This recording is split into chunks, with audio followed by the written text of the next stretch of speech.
모든 것이 하나님의 은혜입니다. 우리 어르신들이 그런 얘기를 하시는 걸 전 들었습니다. 만남에서 100가지 복이 나온다. 여러분, 제가 하는 대사입니다. 여러분, 이 말에 동의가 되십니까? 만남에서 100가지 복이 나온다.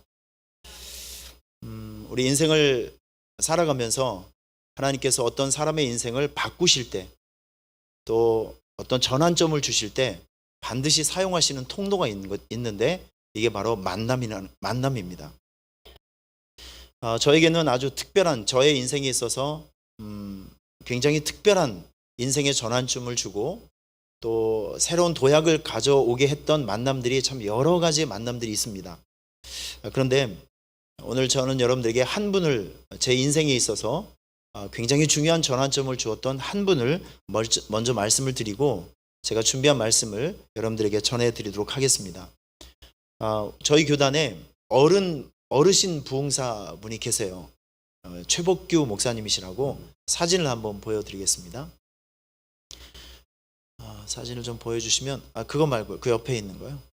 네, 여기 어르신 목사님이 계신데, 저는 98년도에 필리핀으로 선교사로 갔습니다. 15년 동안 사역을 하다가 이제 한국에 돌아온 지 5년 정도 되었는데요. 제가 필리핀 선교사로 가서 98년도에 우리 교단 목사님들의 그 부흥회가 있었습니다. 한 50명 정도 모여 있었는데, 이 할아버지 목사님께서 오시기로 1시간보다 3시간을 늦게 왔어요. 이유는 폭우가 왔습니다. 그래서 오가지 못하는 상태, 물이 빠지기를 기다렸다가 제가 그날 찬송 인도를 했는데 3시간 동안 제가 뭔 찬송 인도를 했는지를 모르겠어요. 하여튼 3시간 동안 버텼습니다. 우리 목사님께서 오셔서 이런 얘기를 해주세요. 19년 전의 일입니다. 우리 목사님께서 간증을 하시는데, 목사님이 미국 집회를 가셨다가 쓰러지셨어요. 심장이 멎었습니다. 너무 체력이 떨어지셔서. 그래서 의사분이 목사님에게 이야기를 했습니다. 목사님, 이제는 집회를 나가시면 안 됩니다. 더 이상 심장이 너무 약해져서 목사님이 이제 침대에서 누워 계셔야 된다고. 이 목사님이 미국 침대에서, 병원에서 곰곰이 생각해 봤대요. 나에게는 2가지 길이 있구나. 침대에서 곱게 죽는 길과 이 몸을 가지고 선교지에 가서라도 복음을 전하다 강단에서 죽는 길, 2가지 길이 있구나. 나는 어떤 죽음을 맞이해야 될 것인가 고민하시다가 의사분에게 물어봤답니다. 내 심장을 뛰게 할 수 있는 방법은 없는가? 배터리를 달면 된다고 하더라고요. 그래서 이분이 자기 심장 밑에 인공 배터리를 집어넣고 그 몸을 가지고 우리를 만나러 오신 거예요. 그러시면서 우리 목사님께서 하시는 말씀이 뭐냐면, 18세기 조지 피필드 목사님께서, 이 부흥사님도 젊은 나이에 돌아가셨는데, 돌아가시기 직전에 많은 사람들이 만류를 했습니다. 목사님 쉬셔야 됩니다. 쉬셔야 됩니다. 이때 이 조지 피필드 목사님께서 무슨 얘기를 남겼냐면 이거예요. 나는 주님을 위해서 쓰지 않아서 녹쓰는 인생이 되기보다도 주님을 위해서 쓰다 닳아서 없어지는 인생이 되고 싶다. 이 얘기를 남기고 정말 닳아서 없어지는 인생처럼 그렇게 쓰임 받다가 하나님께로 부름을 받았대요. 자, 이런 얘기를 해주시면서 그 목사님이 자기의 심정을 보여주시면서, 여러분, 나는 이런 상태인데 여기까지 왔습니다. 여러분들의 과거에 어떤 업적을 남겼든지 그 업적 때문에 안주하지 마시고, 여러분이 지금 살고 있는 오늘과 미래를 위해서, 그 다가올 미래를 향해서 오늘도 새로운 표대를 가지고, 새로운 목적을 가지고, 나는 주님을 위해서 쓰다 닳아서 없어지는 인생을 만들고 싶다. 이런 야무진 꿈과 비전을 가지고 도전하십시오. 나아가십시오. 여러분, 선교사 1년 차예요. 할아버지 목사님이 피 끓는 심정을 가지고 외치는데 그 말씀이 제 심정에 푹 들어오더라고요. 진짜 푹 들어와요. 19년 전에 들었던 그 말씀이 오늘 아침 저를 새벽 3시 20분에 깨웠어요. 저 새벽 3시 20분부터 움직이고 있어요, 지금. 목사라는 직업은, 사명은 참 고단합니다. 성도들보다 한참을 앞서가야 되고요. 밤에 전화 오면 가슴이 두근두근거립니다. 밤 10시 넘어서 전화 오는 사람은 좋은 일이 많을까요? 나쁜 일이 많을까요? 목사님 응급실이에요. 이 인간하고 살아야 될까요? 말아야 될까요? 경찰서예요. 다 죽어가요. 장례식장이에요. 24시간 초긴장 상태입니다. 하여튼 이 목회자라는 이 사명은 보통 마음 갖고는 견디기 어려운 일들인데, 그래도 지침 없이 쉼 없이 달려갈 수 있는 달려갈 수 있는 에너지가 무엇이냐면 19년 전에 제 심장을 관통했던 그 피 끓는 그 한마디, 이게 오늘도 저를 새벽 3시에 깨워서 나를 움직이게 하고 있어요. 여러분, 기독교의 능력은, 하나님의 능력은요, 의미 없는 다수, 믿음 없는 다수에서 나타나는 것이 아니라 믿음 있는 한 사람, 한 번의 만남, 하나님의 한 번의 기름 부음이 있는 예배, 여러분 그 안에서 하나님의 능력도 나타나고 기적도 나타나고 은혜도 나타나는 거예요. 저는 오늘 우리 몸따로 마음따로 오성교회 저는 이분들 숫자가 있으면 대한민국 혁명도 일으킵니다.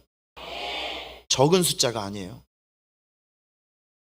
믿음 없는 2천만 명보다 여러분들이 더 강해요. 자존감이 있으시길 축원합니다. 하나님은 숫자 때문에 쓰시는 분이 절대 아니에요. 믿음이 문제입니다. 태도가 문제입니다. 신앙이 문제입니다. 뭐가 두려워요? 좀 틀리면 어때요? 박자가 안 맞으면 어때요? 그 마음속에 중심이 있잖아요. 열정이 있잖아요. 하나님을 향한 사랑이 있잖아요.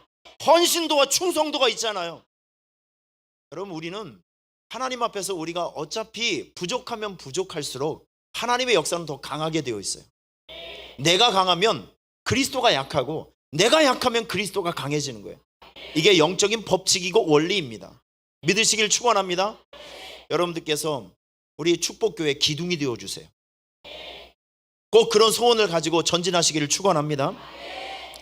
이 한마디, 저는 여러분께서 이 설교가 끝나면 저의 이름도 잊어버리고 또 설교도 잊어버려도 괜찮습니다. 하나도 안 서운해요. 자, 제일 중요한 것은요, 제 이름이 남기는 것은 의미가 없습니다. 여러분의 가슴 속에 레마의 말씀이 남아야 돼요.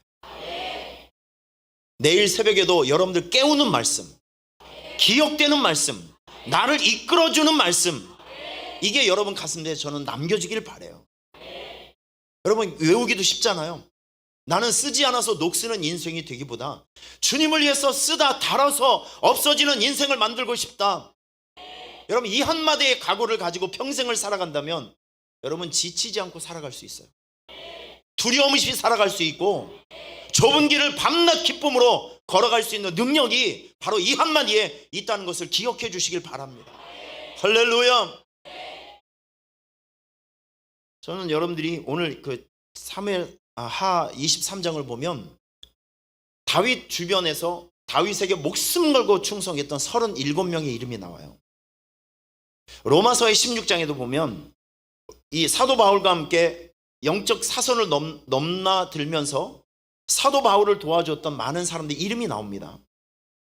전 이 말씀을 읽으면서 이런 소원을 가져요. 여러분들이 하나님 마음에 기억되는 신앙인이 되시길 바랍니다.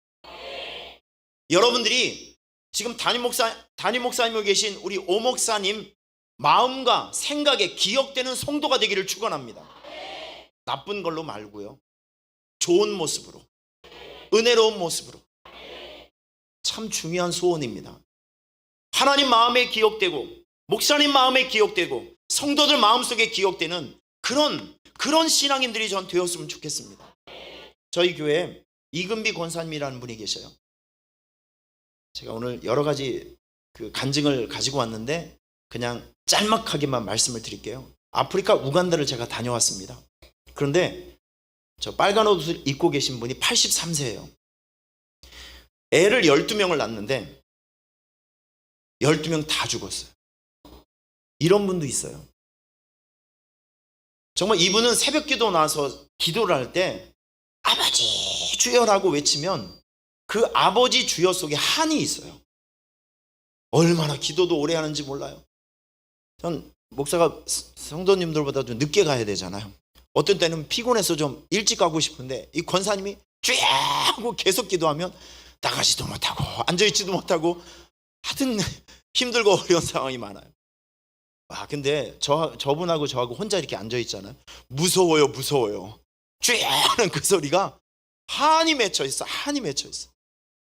아니, 그도 그럴 것이 애 12를 낳는데 애 12이 다 죽었다니까요. 자기 눈앞에서. 6은 나면서 죽고 6은 키우면서 다 죽고. 권사님은 보통 분이 아니에요. 참 이렇게 가슴에 한이 많으신 분인데, 이분이 제가 우간다를 다녀오고 났더니 저를 막 부르면서, 목사님이 우간다 다녀온 사이에 내가 기도를 하는데 하나님이 그런 영감을 주시더래요.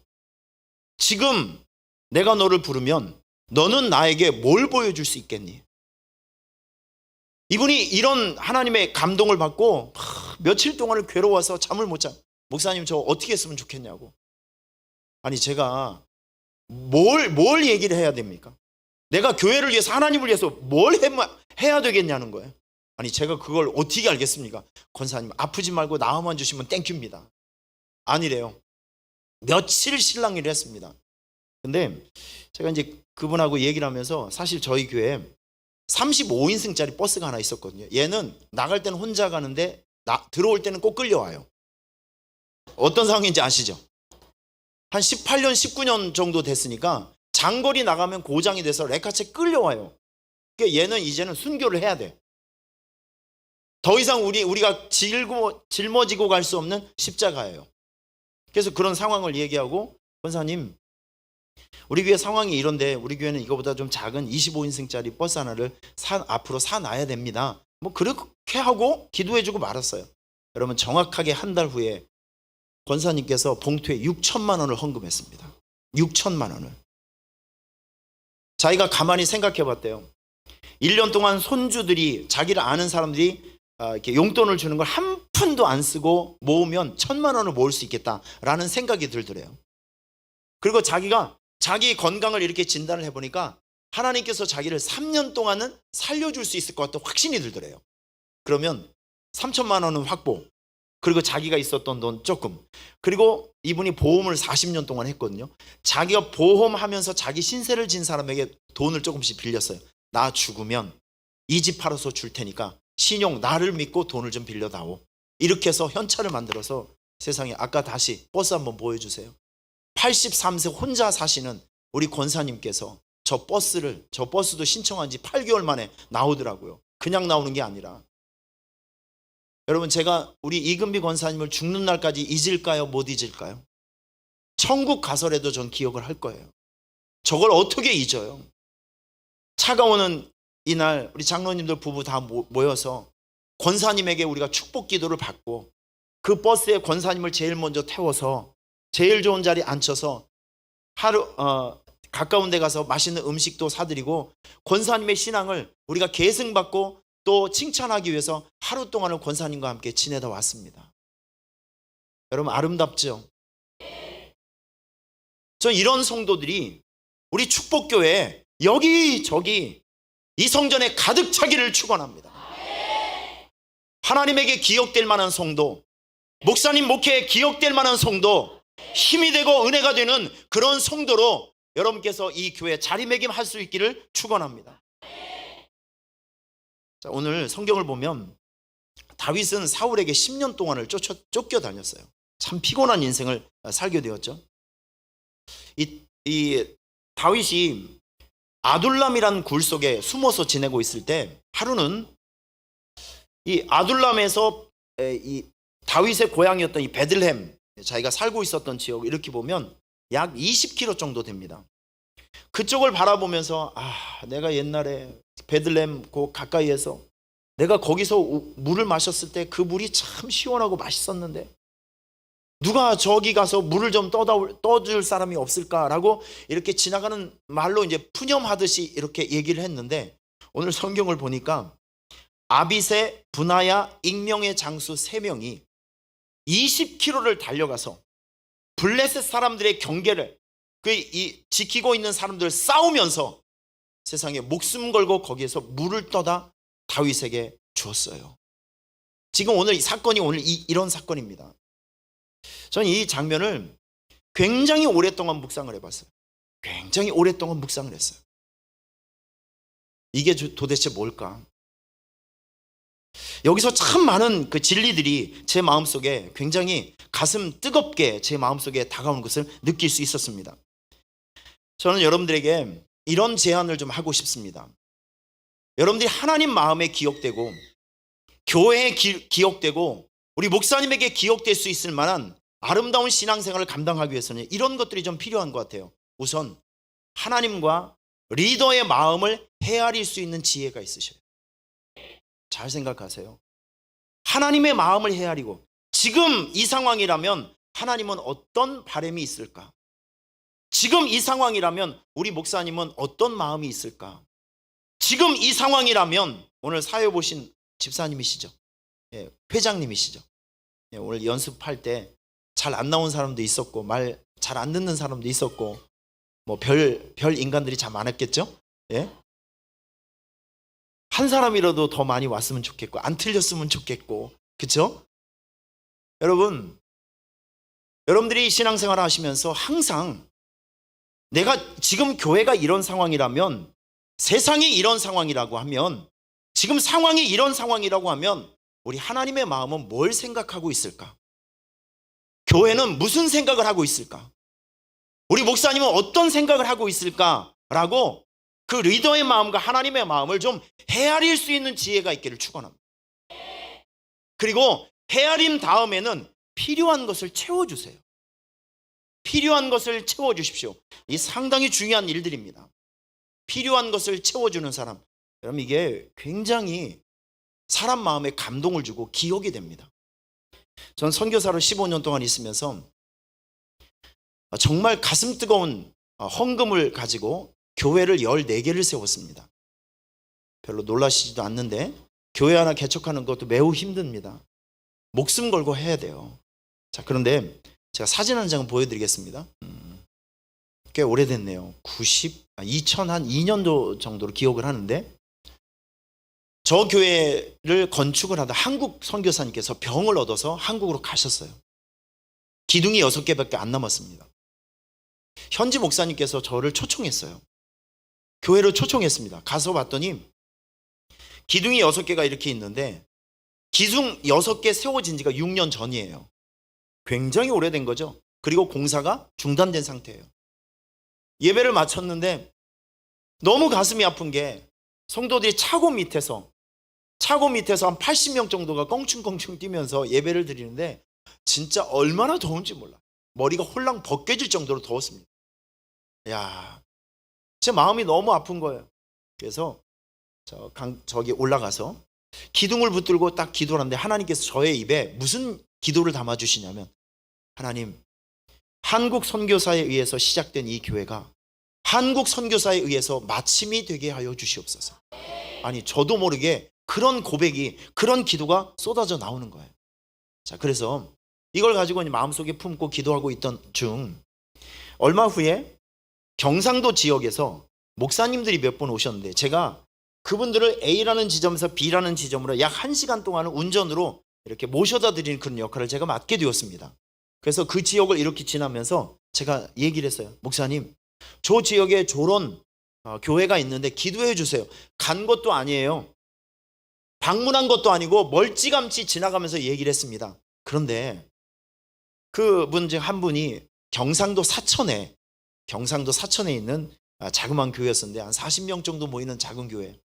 그 목사님 광고 시간에 주보를 이렇게 보면서, 여러분 제가 필리핀에 잘 다녀왔는데 제가 가서 보니까 이런 교회가 있었습니다. 우리 그런 교회가 건축이 될 수 있도록 기도합시다 라고 이야기를 했는데, 여러분 그 얘기, 그 스치고 지나가는 광고 한마디가 심장에 탁 꽂히는 한 분이 있었는데 그 이름이 문풍자 권사님이에요. 참 이름도 참 신묘막직합니다. 문풍자 권사님. 이분은 췌장암 환자예요. 하나님께서 어떤 감동을 주시냐면, 네가 마지막으로 지금 수술 받으려고 준비하고 있는 그 통장을 바치라, 이런 감동을 주시는 거예요. 이분이 담임 목사님 몰래 3주 동안 새벽 기도를 하면서, 목사님, 하나님, 이게 감정입니까? 하나님의 뜻입니까? 라고 3주 동안을 열심히 기도했는데 똑같은 감동을 주셔요. 그래서 이 선교사님이 저를 찾아서 전화가 왔어요. 선교사님, 우리 교회 문풍자 권사님이 상황이 이런데 헌금을 하고 싶다고 하는데 한번 전화를 한번 해보시죠. 제가 전화를 하면서 그분이 그런 얘기를 합니다. 선교사님, 이 돈을 가지고 내 한 몸 치료하면 내가 3, 4년 아니 5, 6년 정도 더 살 수는 있겠지요. 그런데 이 헌금을 보내서 필리핀에 교회를 세우게 된다면 그 교회 하나를 통해서 얼마나 많은 영혼들이 구원받을 수 있겠습니까? 그러니 나의 마지막 생명과 같은 이 돈을 보내겠습니다. 여러분, 그 헌금 가지고 아까 보신 사진 한번 다시 한번 보여주실래요? 300명 들어갈 수 있는 저 교회를 지었어요.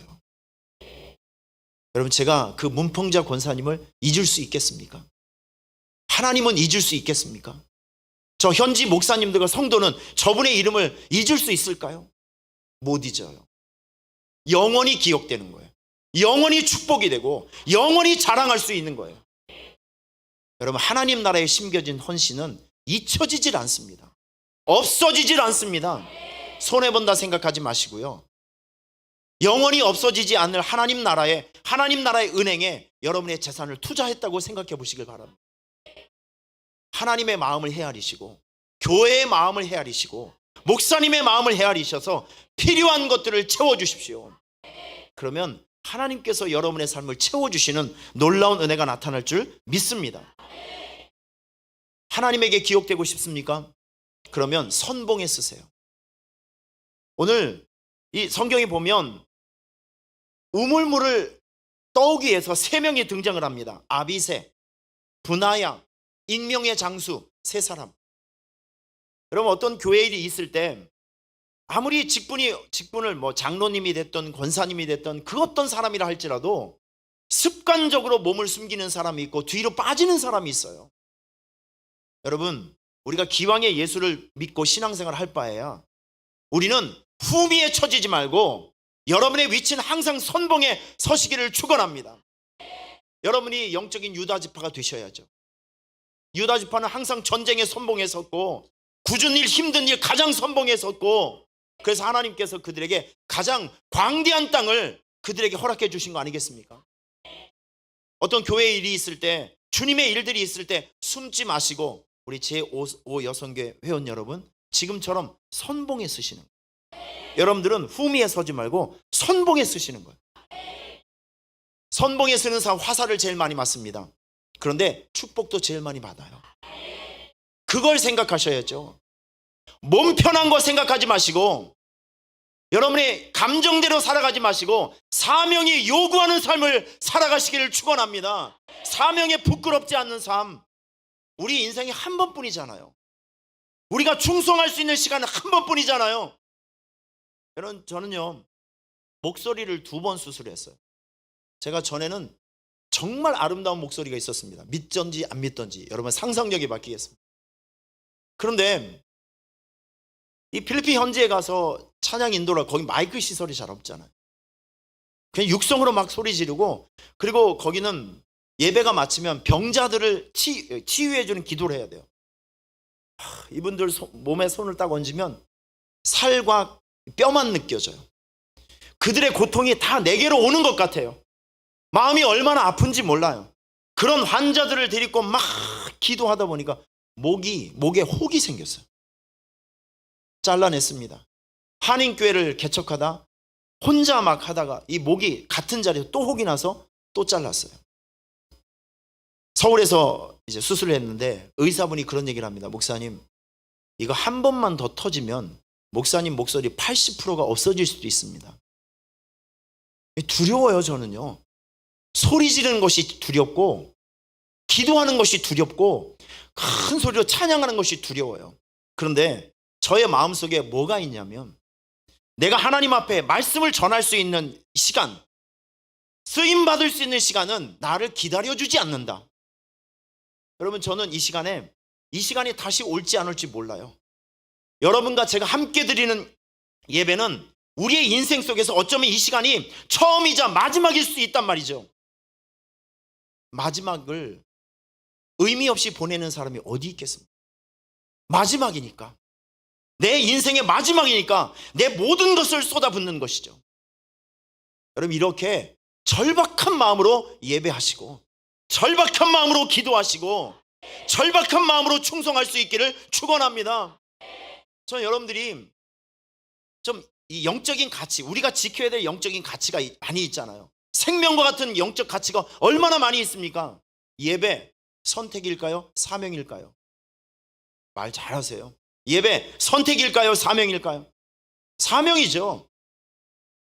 예배가 선택이라고 하면 내가 기분 나쁘면 예배 안 드려도 되고, 내가 몸이 아프면 내가 컨디션이 안 좋으면 예배 안 드려도 상관이 없어요. 그런데 사명은 나의 컨디션과 나의 감정, 이걸 초월해야 됩니다. 믿습니까? 아무리 힘들고 어렵더라도 여러분이 지켜야 될 영적 가치가 무엇이냐면 예배입니다. 기도입니다. 하나님의 일입니다. 여러분, 이런 영적 가치를 어떠한 희생이 있더라도 지불을 하시고 지켜낼 수 있기를 주님의 이름으로 축원합니다. 할렐루야. 언제든지 주님의 일들을 할 때 숨지 마시고 앞장서세요. 앞장서다 피 흘리면 그걸 영광으로 생각하시고, 고난받고 어려움이 있으면 이걸 나타날 영광이 된다라는 축복의식을 가지고 신앙생활할 수 있기를 축원합니다. 기왕에 예배 드릴 때 지금처럼 앞자리로 앉으시고, 이런 일을 할 때 누가 필요한데 같이 일할 사람 없습니까? 하면 옆에 사람이 쿡쿡 찔러서 억지로 손들지 마시고, 주님, 내가 여기 있사오니 부족하지만 나를 좀 한번 사용해 주세요. 선봉에 설 수 있기를 축원합니다. 2013년도 우간다를 처음 갔을 때 27시간 비행기를 타고 현지에 도착을 했습니다. 5시간 만에 저의 뒤에 앉아있는 21살짜리 채슬기 자매가 순교를 했어요. 아프리카 우간다에 도착한 지 5시간 만에 순교했습니다. 심장마비로. 이 소식을 부모님에게 알려드려야 되는데 저희 교회 청년은 아니었지만 이 목사님과 함께 여러 시간을 고민을 했습니다. 도대체 이걸 어떻게 설명해야 될 것인가. 그런데 한국에 전화를 했습니다. 그 슬기 부모님께서 이런 얘기를 해요. 목사님, 우리 딸이 거기서 죽었다고 해도 절대 선교 일정을 미루지 마시고 우리가 이틀 후에 갈 테니까 장례식장에서 만납시다. 그분이 왔어요. 장례식장에 와서 함께 장례식을 하고 거기서 화장을 했어요. 뼈가루를 만들어서 부모님이 그 뼈가 든 통을 10일 동안 가슴에 끌어안고 선교 일정을 다 소화했습니다. 그리고 한국에 돌아와서 장례식을 했어요. 거기서 나온 모든 조의금, 보험, 이런 모든 것들을 아프리카 우간다 비전센터의 건축 헌금으로 다 드리고, 얼마 후에 아들 둘을, 누나가 죽은 그 우간다를 향해서 두 아들을 선교사로 파송합니다. 그 집사님 사진 한번 보여드릴게요. 우리 최희용 집사님이신데, 우리 집사님께서 장례식장에서 한 말을 저는 잊을 수가 없어요. 여러분, 우리 딸 아이의 이름은 잊어버려도 좋지만 우리 딸 아이가 우간다를 사랑했던 이 마음만큼은 잊지 말아 주십시오. 지금 이분은 온 전심을 다해서 아프리카 우간다, 내 딸의 목숨을 빼앗아간 그 원수와 같은 그 땅을 향해서 제일 선봉에 서서 충성하고 헌신하고 있어요. 이런 사람을 하나님께서 어찌 잊어요? 이런 사람을 교회 목사님과 교회가 어찌 잊을 수 있겠습니까? 여러분, 여러분이 저런 사람이 되어주셔야 된다는 거예요. 전 우리 성도들이 좀 수준이 좀 높아졌으면 좋겠어요. 뭐가 그렇게 상처를 많이 받아요? 여러분, 좀 마음을 좀 잘 다스리셔서 넓은 마음으로 상처를 극복하는 믿음을 가지셨으면 좋겠어요. 우리 권사님, 참 연세 많은 권사님, 목사님한테 상처받았대요. 왜 상처를 받으셨냐 했더니 저 할망구하고 손잡아줄 때는 오래 하고 자기하고는 짧게 하고, 저 할망구는 오래 기도해주고 자기는 짧게 기도해주고, 너무 상처가 돼서 35년 다녔던 이 교회를 떠날까 말까 생각 중이래. 아주 정말 수준 떨어지는 얘기입니다. 여러분, 제발 그러지 마세요. 상처가 되면 좀 극복을 할 줄도 알고, 누군가 싸웠으면 화해도 할 줄도 알고, 안 그래요 여러분? 여러분 이제 신앙의 수준을 좀 높이세요. 이 감정 씬을 좀 넘으셔야 된다니, 이 감정 라인을 좀 넘으셔야 된다니까요. 감정이 안 좋으면 위아래도 없고 예배도 없고 하나님도 없고 그냥 너무 이 감정에 취해서 정말 너무 안타까워요. 여러분들은 그런 감정의 라인을 좀 뛰어넘으셔서 영적인 것이 무엇인지, 중요한 가치가 무엇인지 분별하여 신앙생활을 옳게 할 수 있는 여러분이 되시기를 축원합니다. 어떠한 경우에라도 후미에 서지 말고 선봉에 서시기를 축원합니다. 할렐루야. 꼭 그런 여러분이 되시기를 주님의 이름으로 축원합니다. 할렐루야. 한 가지만 더 부탁을 드릴게요. 여러분, 하나님께 기억되고 교회에 기억되고 우리 목사님에게 기억되려면 한번 따라하겠습니다. 꼭 같은 편이 됩시다. 자, 우리 옆에 저는 두 가지 은사가 있어요. 설교할 때 좋은 사람의 눈을 찌르는 은사가 있어요. 아멘을 안 하면 입을 찢는 은사가 있어요. 이 두 가지 은사가 발동되지 않기를 조심하시길 바랍니다. 그렇다고 해서 찌른 적은 한 번도 없어요. 졸릴까 말까 한 두 사람이 있습니다. 자, 여러분 옆에 있는 사람 얼굴 보시고 항상 같이 한번 해보세요. 항상 하나님 편이 됩시다. 자, 반대편 보시고 항상 교회 편이 됩시다. 자, 뒤에 있는 사람 보시고 항상 우리 목사님 편이 됩시다. 할렐루야. 같은 편이요. 이게 참 중요해요. 제가요 98년도에 필리핀에 가서 2012년도에 돌아오게 됐는데 10년 동안 현지 사역을 했습니다. 저런 교회들을 막 개척하는. 근데 2005년부터 필리핀에 한국 사람이 진짜 어마어마하게 몰려 들어왔어요. 그런데 환경이 바뀌다 보니까 청년도 그렇고 사람들도 그렇고 타락하기 시작합니다. 너무 아까웠어요, 인재들이. 그래서 하나님께서 제가 찬양 사역을 하니까 이 젊은이들을 다 끌어모아서 그들에게 예수의 심장을 탁 심어줘서 비전을 심어줘서 거기서 활동을 하게 하면 우리는 단기 선교가 필요 없잖아요. 이미 선교지에 살고 있으니까. 그래서 제가 2007년도에 할머니 한 분 모시고 한인교회를 개척했습니다. 5년 만에 그 교회가 250명으로 성장을 했어요. 진짜 막 열심히 힘든 일도 많았지만 보람 있는 일도 엄청 많이 있었습니다. 그런데 2011년도 10월 달에 경기도 오산 고향교회에서 전화가 왔어요. 고향교회로 돌아와서 목회를 좀 해주십시오. 한번 물어볼게요. 여러분, 고향교회에서 목회가 어려울까요? 쉬울까요? 그냥 어려울까요? 아니요, 겁나게 어렵습니다. 오죽했으면 예수님도 부담스러워하셨던 목회가 저를 받아주신 권사님이 얼마 전에 돌아가셨어요. 엄마 뱃속에 나올 저 어릴 적에 다 빨개 벗겨놓고 막 씻겨줬던 그 누님이 지금 시무 권사님. 전 속일 수도 없어요. 저 맨날 못살게 고 두드러 패고 했던 그 인간이 우리 교회 시무 장로님.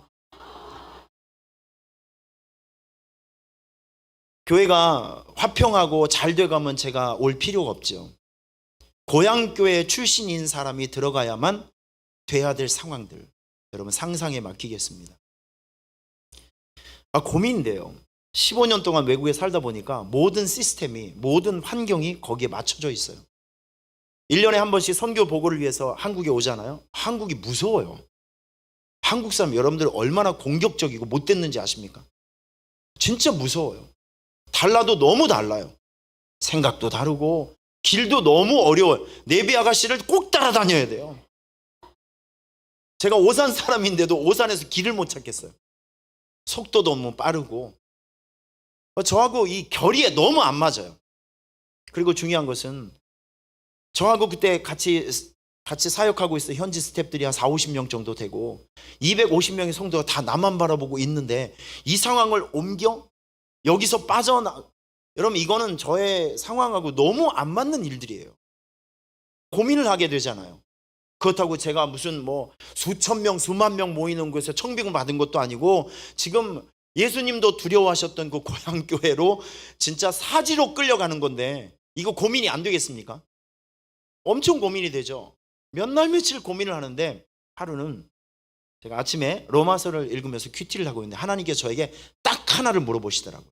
너는 누구의 종이니? 이거를 딱 물어보시는데, 자, 종은 진짜 종이라고 하면 내가 하고 싶은 것 하는 것이 종이 아니죠. 주인이 하라고 하는 거 하는 것이 참 종이고, 주인이 가라고 하는 것을 가는 것이 진짜 종이잖아요.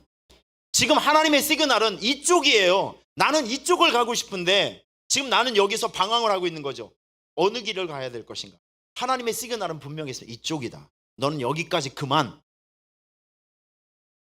여러분, 이게 진짜 힘든 상황이에요. 하나님은 역시 하나님이셨습니다.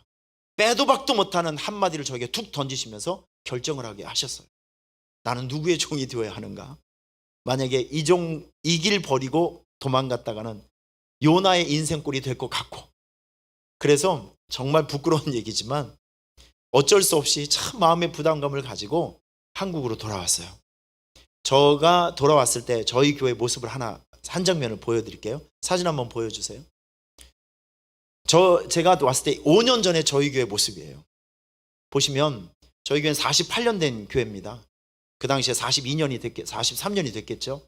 제가 갔더니 주일날 예배 인원이 169명이었었는데 지금 보시면 다 할머니들, 세상에 주일날 오후 예배 갔더니 장로님 권사님 집을 가셔요. 수요일날 예배 갔더니 남자는 한 명도 없고 나 하나, 할머니들 한 20, 30명.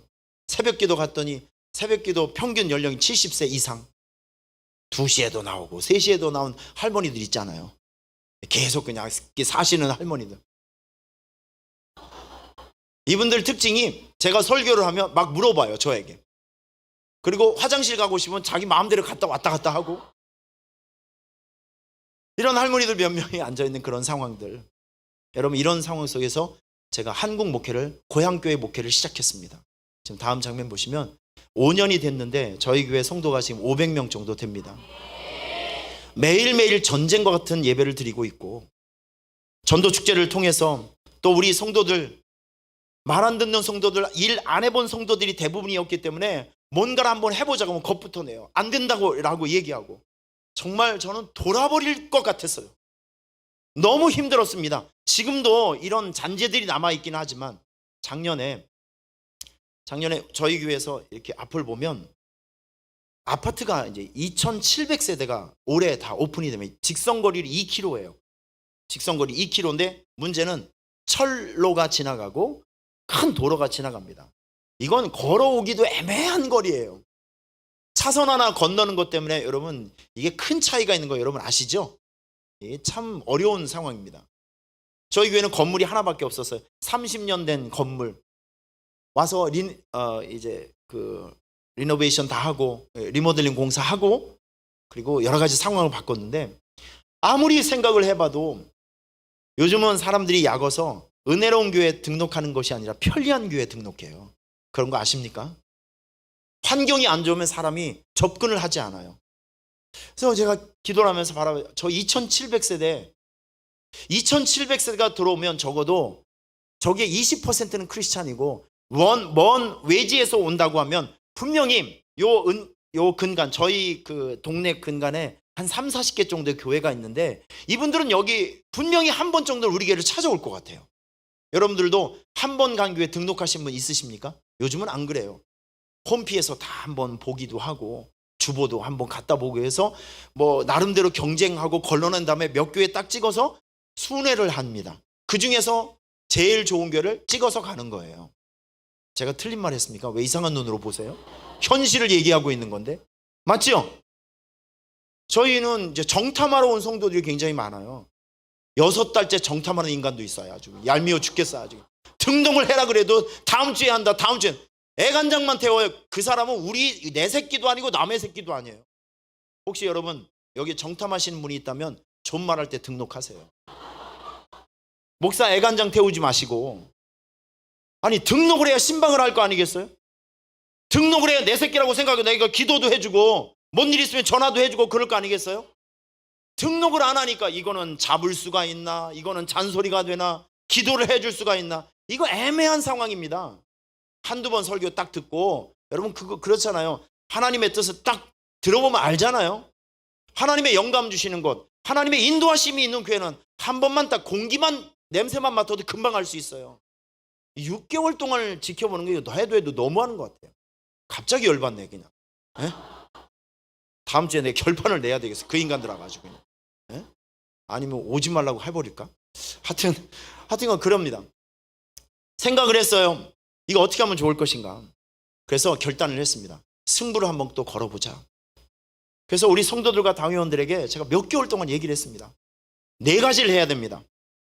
2017년도가 되기 전에 4가지를 해야 됩니다. 첫째, 교육관 지어야 되고, 둘째, LED 스크린 204인치짜리 달아놔야 되고, 주차장 구입해야 되고, 2층 카페를 오픈해야 됩니다. 4가지. 난리가 났어요. 하나도 하기 힘든데 뭔 소리냐고.